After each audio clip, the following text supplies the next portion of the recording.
वो चिड़िया गरीब जरूर थी, परंतु वो अपने बेटे की हर खुशी पूरी करती थी। आज उस चिड़िया के बेटे का जन्मदिन था और वो चिड़िया अपने बेटे का जन्मदिन मनाने के लिए एक केक भी ले आती है। मम्मा मम्मा, क्या आप कैंडल्स भी लाई हैं ना? हाँ हाँ, मैं अपने बेटे का जन्मदिन अच्छे से मनाऊंगी। मैं केक भी ले आई हूँ और कैंडल्स भी।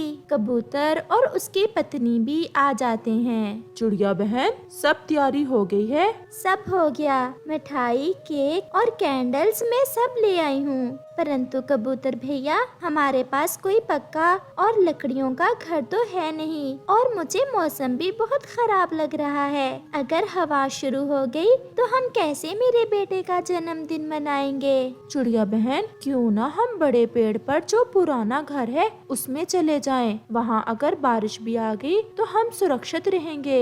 परंतु मैंने सुना है उस घर में कोई भूत रहता है और कोई भी उस घर में नहीं जाता। हम किसी को तंग थोड़ा करेंगे। अगर भूत भैया जी हुए भी तो फिर क्या, हम अपने बेटे का जन्मदिन मनाकर वहाँ से आ जाएंगे। फिर वो ऐसा ही करते हैं। वो सब सारा सामान लेकर किकर के बड़े पेड़ पर उस पुराने घर में चले जाते हैं। वो घर बहुत पुराना था और लंबे समय से उस घर में कोई भी नहीं आया था। और फिर आसमान पर गहरे बादल छा जाते हैं और तेज हवा के साथ बारिश शुरू हो जाती है। अच्छा ही किया जो कबूतर भैया हम यहाँ आ गए, वरना आज सारा फंक्शन ही खराब हो जाता। गौरी, जल्दी से तैयार हो जाओ। मुझे तोता बता कर गया है कि किकर के बड़े पेड़ वाले बड़े घर में रानो चिड़िया अपने बेटे का जन्मदिन मना रही है। कालू जी, बारिश भी बहुत तेज है। ऐसा ना हो कि ऐसी बारिश में जाएं भी और वहाँ कुछ खाने को भी ना मिले।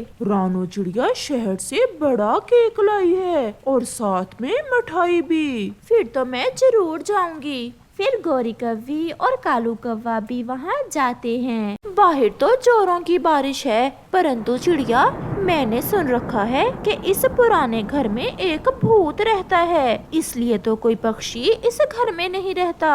हम अच्छे काम के लिए आए हैं यहाँ। हम अपने बेटे की खुशियाँ बांटने आए हैं। हमें कोई भी भूत कुछ नहीं कहेगा। मम्मा मम्मा, मैं कैंडल्स जला दूं?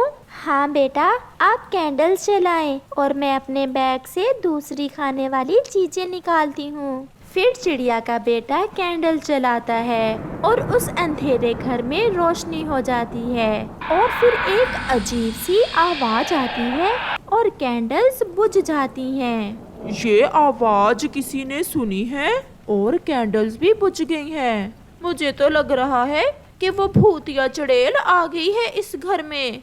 मुझे भूख लगी है, मुझे भूख लगी है। मेरी भूख मिटा दो, मेरी भूख मिटा दो। ये आवाज सुनकर वो सब डर जाते हैं और फिर अचानक से वहाँ एक भूतिया चिड़िया सामने आ जाती है।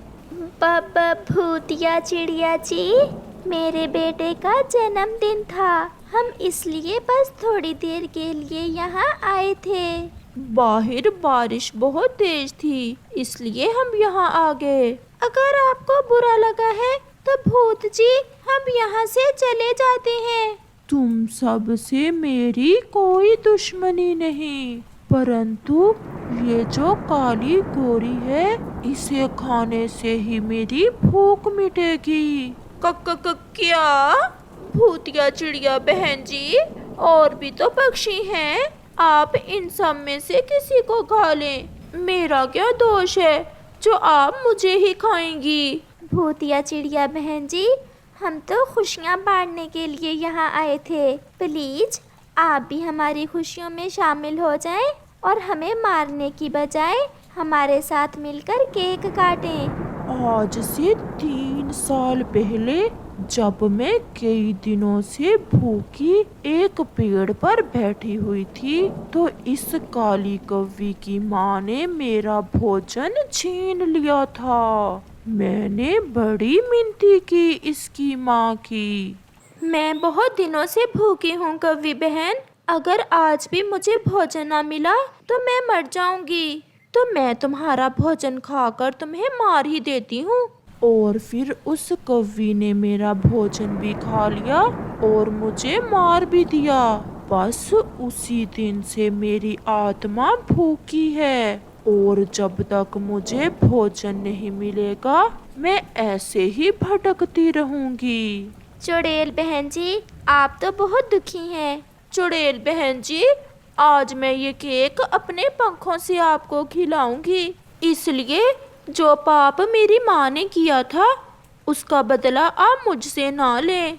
मैं किसी की खुशियों को दुखों में नहीं बदलना चाहती, क्योंकि जब मैं जिंदा थी तब मैं भी हर किसी में खुशियाँ बांटती थी। बेटा, आप काटें केक। ये सुनकर वो सब खुश हो जाते हैं और चिड़िया का बेटा केक काटता है। Happy birthday, happy birthday. Happy birthday. फिर गौरी कव्वी उस भूतिया चिड़िया को केक खिलाती है और मिठाई भी। अब तो हमारी भूतिया आत्मा बहन जी को शांति मिल गई होगी और भूख भी मिट गई होगी। हाँ, अब मेरी भूख मिट गई है और मैं सुकून से दूसरी आत्माओं के पास जा सकती हूँ। अगर मैंने कुछ बुरा किया हो तो मुझे माफ करना। फिर वो आत्मा वहाँ से गायब हो जाती है और वो सब खुशी खुशी एक दूसरे में खुशियाँ बांटते हैं, मिठाई खाते हैं और सब पक्षी चिड़िया के बेटे को गिफ्ट देते हैं। अब उन्हें उस घर में कोई डर न था। बारिश भी तेज थी और बारिश की आवाज ऐसी लग रही थी जैसे जंगल में कोई संगीत गा रहा हो। मैं आज बहुत खुश हूँ, आज हमारा पहला अंडा हुआ है। मैं भी बहुत खुश हूँ और मेरी तो भगवान से यही प्रार्थना है कि हमारे पहले अंडे से बेटा ही निकले, क्योंकि मेरी जितनी भी कजन्स और सहेलियाँ हैं सभी के पहले पहले बेटे ही हुए हैं। मैं तो खुद यही चाहता हूँ कि हमारे अंडे से बेटा ही निकले। बेटा ही तो सहयोग बनता है, बेटियाँ तो बोझ ही होती हैं। आप चिंता ना करें, हमारे अंडे से बेटा ही निकलेगा। वो दोनों पति पत्नी ही बेटियों के सख्त खिलाफ थे और दोनों ही की इच्छा थी कि उनके यहाँ पहला बेटा पैदा हो, लेकिन भगवान की तो कोई और ही इच्छा थी। उनके अंडे से बेटी निकलती है। दोनों ही पत्नी पत्नी के अरमानों पर तो पानी फिर चुका था। ये क्या हो गया, मेरी तो सारी प्रार्थना जाया हो गई। मैं तो अपनी सहेलियों को मुंह दिखाने के लायक नहीं रही। इससे तो अच्छा था हमारे यहाँ अंडा ही ना होता। पता नहीं ऐसा कौन सा पाप हमसे हो गया था जो ऐसी सजा मिली हमें। वो मासूम छोटी सी चिड़िया अपने माता पिता की बातें सुन रही थी। उन्होंने एक बार भी अपनी बेटी को प्यार से देखा तक नहीं था। फिर ऐसे ही दिन गुजरते गए और फिर उनके यहाँ एक और अंडा होता है। इस बार तो पति पत्नी पूरी आस लगाए बैठे थे कि इस बार तो उनके अंडे से जरूर बेटा ही निकलेगा, लेकिन इस बार फिर उन्हें बहुत बड़ा झटका लगता है, क्योंकि इस बार फिर से उनके अंडे से बेटी ही निकलती है। ये करमचलियाँ कहाँ हमारे भाग्य में रखी हुई थी। ये बेटियां तो होती ही बोझ हैं और मेरे कंधों का बोझ तो बहुत बढ़ गया है। सारी जिंदगी पहले तो इन्हें खिलाने में और फिर बिहाने में लग जाएगी मेरी। आप चिंता ना करें, मैं इस बार उल्लू आमल बाबा से तावीज लेकर आऊंगी, फिर देखना आप हमारे यहाँ पक्का बेटा ही होगा। फिर चिड़िया आमल बाबा से तावीज लेकर आती है और उसके तीसरी बार फिर से अंडा होता है और इस बार उनके अंडे से बेटा निकलता है। दोनों पति पत्नी ही बहुत खुश थे। खुशी के मारे उनके पाँव तो जमीन से नहीं लग रहे थे। अब हमारे बुढ़ापे का सहारा आ गया है, अब मुझे कोई चिंता नहीं। वो दोनों पति पत्नी अपनी दोनों बेटियों को तो बिल्कुल भी अच्छा नहीं समझते थे। अपने बेटे को वो ताजा ताजा फल खिलाते और बेटियों को तो बस रूखा सूखा दाना ही खिलाते थे। वो दोनों बहनें अब थोड़ा बड़ी हो गई थीं। वो दोनों भी अपने भाई से बहुत प्यार करती थीं। उन्हें बाहर से जो भी अच्छा भोजन मिलता अपने भाई को लाकर खिला देती। मुन्ने भैया ये ले, ये आम खाएं, पूरा जंगल फिरकर ढूंढा है मैंने ये आम। और मैं अपने भाई के लिए मीठे मीठे अंगूर लेकर आई हूँ। उन दोनों बहनों को जो भी अच्छा फल मिलता अपने भाई के लिए ले आती, लेकिन उनके माता पिता फिर भी सिर्फ अपने बेटे का ही प्यार करते। अपने बेटे को तो नए नए ब्रांडेड चीजें ला कर देते और बेटियों के लिए जो भी लेकर आते लंडे बाजार से लेकर आते। और तो और अपने बेटे को तो उन्होंने शहर के बहुत महंगे स्कूल में दाखिल कराया, जबकि बेटियों को उसी जंगल के एक सरकारी स्कूल में दाखिल करवाया। उनका बेटा उनके इतने लाड प्यार की वजह से आहिस्ता आहिस्ता बिगड़ना शुरू हो जाता है। पापा, आज मेरे दोस्त की बर्थडे है, मुझे पैसे चाहिए। बेटा, कितने पैसे चाहिए आपको? ज्यादा नहीं, बस यही कोई 5,000 रुपए। बेटा, इतने पैसे इस समय मेरे पास नहीं हैं, लेकिन तुम चिंता ना करो, मैं तुम्हें अभी अपने दोस्त से उधार ला कर देता हूँ। उसका पापा तुरंत जाता है और अपने दोस्त से पैसे उधार लाकर अपने बेटे को दे देता है। इस बात को अभी 2 ही दिन हुए थे कि मुन्ना फिर से अपने पापा से कहता है, पापा, मुझे कुछ पैसे चाहिए, हमारे स्कूल का ट्रिप जा रहा है, मैंने भी पैसे जमा करवाने हैं। कितने पैसे चाहिए मेरे बेटे को? 5,000 रुपए। इतने पैसे तो मेरे पास नहीं हैं, अब तो मैं उधार भी नहीं ले सकता, मैंने तो अभी तक पिछला उधार भी नहीं चुकाया है। ये मेरा मसला नहीं है, आपका है, मुझे बस पैसे चाहिए, चाहे जिधर से भी ला कर दें, अगर ना दिए तो मुझसे बुरा कोई नहीं होगा। पापा तो अपने बेटे के मुंह से इतनी बदतमीजी सुनकर हैरान हो जाता है।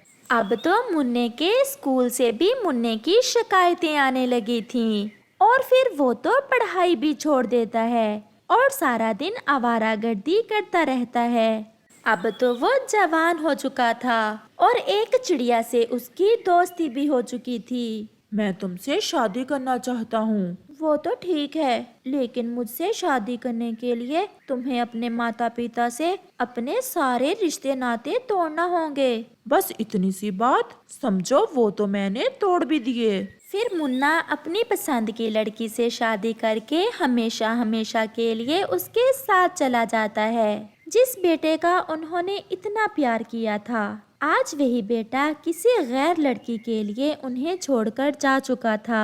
वो दोनों ही रो रहे थे। फिर उनकी बेटियां आती हैं। मम्मा पापा, आप क्यों रो रहे हैं? आज तो खुशी का दिन है, मैंने डॉक्टरी का इम्तिहान पास कर लिया है और मुझे कॉलेज में लेक्चरर की नौकरी मिली है। अब हम आपका सहयोग बनेंगी। वो दोनों पति पत्नी तो अपनी बेटियों से नजरें भी ना मिला पा रहे थे, जबकि उनकी बेटियों ने उनके सर इज्जत से ऊंचे कर दिए थे।